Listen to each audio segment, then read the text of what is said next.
नमस्कार, मैं कात्यायनी सिंह और आप देख रहे हैं न्यूज लाइव। ग्रेटर नोएडा में बनेगी यूपी की पहली double decker road, crossing Republic का जाम होगा खत्म। ग्रेटर नोएडा में उत्तर प्रदेश की पहली डबल डेकर रोड बनाने की तैयारी है। इस रोड का निर्माण ग्रेटर नोएडा प्राधिकरण जीडीए और एनएचएआई के संयुक्त प्रयास से क्रॉसिंग रिपब्लिक होते हुए NH9 तक किया जाएगा। इसके तहत मौजूदा सड़क पहले की तरह खुली रहेगी और इसके ऊपर 2 नई एलिवेटेड सड़क बनाई जाएगी। इनमें से हर सड़क 9 से 10 मीटर चौड़ी होगी और उसमें 3-3 लेन होगी और ये लेन 1 वे होगी। इससे इस पूरे कॉरिडोर पर जाम की समस्या काफ़ी हद तक खत्म हो जाएगी। इसी कड़ी में NHAI ने डबल डेकर रोड के लिए विस्तृत रिपोर्ट मांगी है। नेशनल हाईवे से जुड़ाव को देखते हुए एलिवेटेड रोड का निर्माण NHAI से कराने पर सहमति बनी थी। प्राधिकरण के CEO NG रवि कुमार का कहना है कि यह प्रदेश की पहली डबल डेकर एलिवेटेड रोड होगी और इसके बनने से 1 लाख से अधिक वाहन चालकों को आवागमन में आसानी होगी। बनारस रेल इंजन कारखाने ने रचा इतिहास, 1 महीने में बनाए 65 इलेक्ट्रिक इंजन, बीते वर्ष का तोड़ा रिकॉर्ड। बनारस रेल इंजन कारखाने ने बीती जुलाई माह में 65 विद्युत इंजनों का निर्माण कर नया कीर्तिमान स्थापित किया है। ये किसी वित्तीय वर्ष में 1 माह के भीतर किया गया अब तक का सर्वाधिक रेल इंजन उत्पादन है। इस दौरान बरेका ने 44 WAG 9 HC मालवाहक विद्युत रेल इंजन, 13 WAP 7 यात्री विद्युत रेल इंजन और 8 अमृत भारत विद्युत रेल इंजन का निर्माण किया है। इससे पहले बरेका ने मार्च 2025 में 1 माह के दौरान 61 विद्युत रेल इंजनों का निर्माण कर अपना सर्वोच्च मासिक उत्पादन का रिकॉर्ड बनाया था। ये रिकॉर्ड अब बीते जुलाई माह में 65 इंजनों के निर्माण के साथ पीछे छूट गया है। वहीं अपने स्थापना काल से अब तक बरेका ने 11,445 रेल इंजनों का निर्माण किया है। इनमें से 3,109 विद्युत रेल इंजन शामिल हैं। बरेका के महाप्रबंधक आशुतोष पंत ने विश्वास जताया कि वित्तीय वर्ष 26 व 27 के लिए मंत्रालय द्वारा निर्धारित 668 विद्युत रेल इंजनों के उत्पादन लक्ष्य को निर्धारित समय से उत्कृष्ट गुणवत्ता के साथ पूरा कर लिया जाएगा। DRDO ने हासिल की एक और बड़ी उपलब्धि, विकसित किया देश का पहला स्वदेशी थ्रस्ट एक्सपेंडेबल टर्बोजेट इंजन। देश ने रक्षा क्षेत्र में महत्वपूर्ण उपलब्धि हासिल की है। रक्षा अनुसंधान और विकास संगठन ने देश का पहला 350 kilogram thrust class expendable turbojet engine तैयार कर लिया है।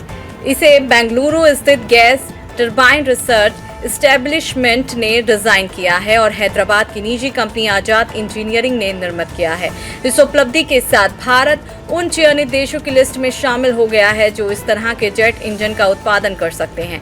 एक बार इस्तेमाल होने वाला ये इंजन मुख्य रूप से क्रूज मिसाइलों, jet powered suicide drone, target drone और अन्य मानव रहित विमानों को इस्तेमाल किया जाएगा। दरअसल इस इंजन को मिशन पूरा होने के बाद नष्ट होने के लिए डिजाइन किया गया है।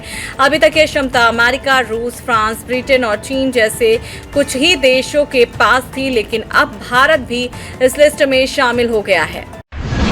बलूचिस्तान ने किया पाकिस्तान से आजादी का ऐलान, कहा 11 अगस्त को मनाएंगे स्वतंत्रता दिवस, अंतर्राष्ट्रीय समुदाय से की मान्यता की मांग। पाकिस्तान अधिकृत कश्मीर में जारी विरोध प्रदर्शनों के बीच पाकिस्तान के सबसे बड़े राज्य बलूचिस्तान ने 11 अगस्त को स्वतंत्रता दिवस घोषित करते हुए अंतर्राष्ट्रीय समुदाय से बलूचिस्तान को एक स्वतंत्र और संप्रभु राष्ट्र के रूप में मान्यता देने की मांग की है।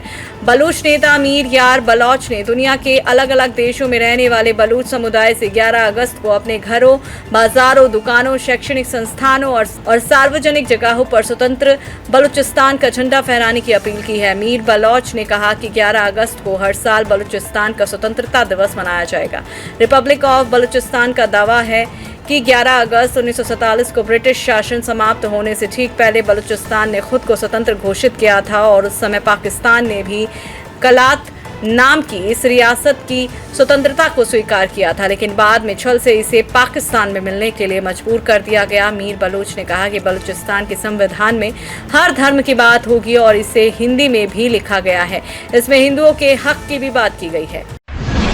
ईरान पर हमले के नए तरीके तलाश रहा अमेरिका, सैनिकों के लिए शुरू किए ब्रेनस्टॉर्मिंग सेशन।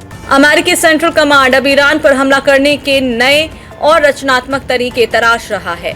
इसके लिए सैन्य विश्लेषकों और सैनिकों के साथ ब्रेन स्टॉर्मिंग सेशन शुरू किए गए हैं।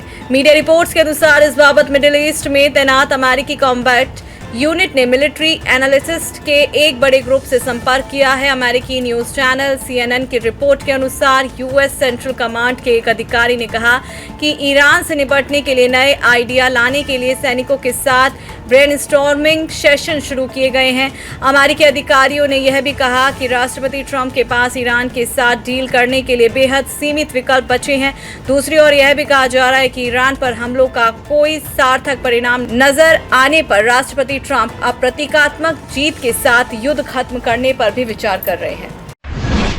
दुनिया भर में बड़ी सुपर एल नीनो को लेकर चिंता। भीषण गर्मी का 150 साल का टूट सकता है रिकॉर्ड। दुनिया में एक बार फिर सुपर एल नीनो को लेकर चिंता बढ़ गई है। वैज्ञानिकों के अनुसार इस बाबत 150 साल का सबसे ताकतवर सुपर एल नीनो बन सकता है और ये भीषण गर्मी के सभी रिकॉर्ड तोड़ सकता है।